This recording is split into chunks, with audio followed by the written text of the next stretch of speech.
একটি সন্তান যখন কষ্টে থাকে তখন সবার আগে তার মাই তাকে বুকে টেনে নেন, কিন্তু চট্টগ্রামের রাউজানে ঘটে গেল এক হৃদয় বিদারক ঘটনা, যেখানে আপন মায়ের হাতেই খুন হলো তার সন্তান।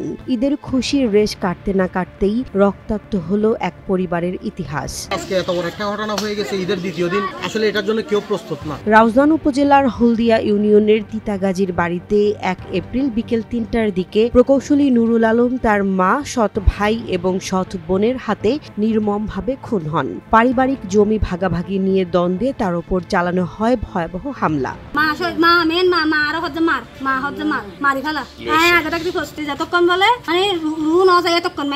ঈদ উপলক্ষে স্ত্রী সন্তানদের শহরে রেখে নুরুল আলম গ্রামের বাড়িতে আসেন। হয়তো ভেবেছিলেন মায়ের আশীর্বাদ নিয়ে আবার ফিরে যাবেন কর্মজীবনে, কিন্তু সেখানেই অপেক্ষা করছিল নির্মম পরিণতি। জমি নিয়ে পারিবারিক বিরোধের জেরে মা শহীদা বেগম, সৎ ভাই দিদার আলম, নাজিম উদ্দিন এবং সৎ বোন মুন্নি তার উপর চড়াও হন। তারপর আমার বাবুকে ধরে সবাই মিলে ওখান থেকে মারি গাড়ি সে দেখা করার পরে তারপর ওখানে মারছে, তারপরে কোপাই গেছে।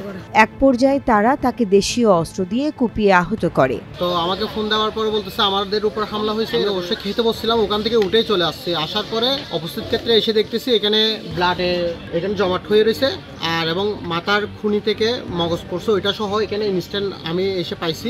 স্থানীয়রা চিৎকার শুনে ছুটে আসেন। ছোট ভাই রাজু আহমেদ আহত অবস্থায় নুরুল আলমকে হাসপাতালে নিলে চিকিৎসক তাকে মৃত ঘোষণা করেন।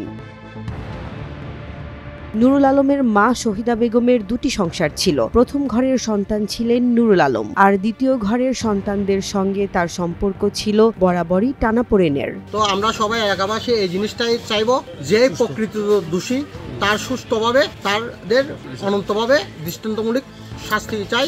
রাউজান থানার ওসি মনিরুল ইসলাম ভূঁইয়া জানান, পরিবারটির মধ্যে দীর্ঘদিন ধরে জমি সংক্রান্ত বিরোধ চলছিল। ঘটনার সঙ্গে জড়িতদের গ্রেফতারের প্রক্রিয়া চলছে।